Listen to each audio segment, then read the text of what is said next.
Hello, welcome to as told by Sinjini. আশা করছি তোমরা সবাই ভালো আছো। আজকে বিকেলে হঠাৎ করেই বজ্রবিদ্যুৎ সহকারে নামলো ঝমঝমিয়ে বৃষ্টি। বৃষ্টির দিনে কিছু একটা খাস্তা মশলাদার না হলে চলে বলো। ভাবলাম বানিয়ে ফেলি পেঁয়াজি। রান্নাঘরে ঢুকে কেটে ফেললাম পেঁয়াজ আর কাঁচা লঙ্কা। এই পেঁয়াজ আর কাঁচা লঙ্কা একটা মিক্সিং বোলে ট্রান্সফার করে এতে দিয়ে দিলাম একে একে পরিমাণ মতো নুন, হলুদ গুঁড়ো, লঙ্কা গুঁড়ো, ধনে গুঁড়ো, গরম মশলা গুঁড়ো আর আমচুর পাউডার। তারপর বেশ অনেকটা বেসন, 1 চিমটে খাবার সোডা আর অল্প অল্প জল দিয়ে মিশিয়ে নিয়ে পেঁয়াজির ব্যাটারটা রেডি করে ফেললাম। কড়ায় সর্ষের তেল গরম করে ব্যাটার থেকে এক একটা পেঁয়াজি আলতো করে তেলে ছেড়ে দিলাম।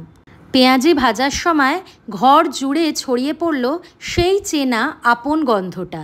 সাধারণত মুচমুচে পেঁয়াজির সাথে গরম গরম 1 কাপ চা জমে যায়, কিন্তু আমি তো চা খাই না, তাই পেঁয়াজির পাশে নিয়ে নিয়েছিলাম 1 মুঠো মুড়ি, একটু চানাচুর, কয়েক টুকরো পেঁয়াজ আর একটা কাঁচা লঙ্কা। জানলার ওপারে সমানে হয়ে যাচ্ছে বৃষ্টি। না আছে ব্যস্ততা, না আছে সময়ের তাড়া, শুধু আছে এক টুকরো নির্ভেজাল ভালোবাসা। বৃষ্টি আর পেঁয়াজির সম্পর্কটা ঠিক যেন পুরনো দিনের চিঠির মতো, স্মৃতিতে মাখানো, অনুভবে ভেজা। আজকের সন্ধেটা পেঁয়াজি আর বৃষ্টি নিয়ে দুর্দান্ত কাটলো।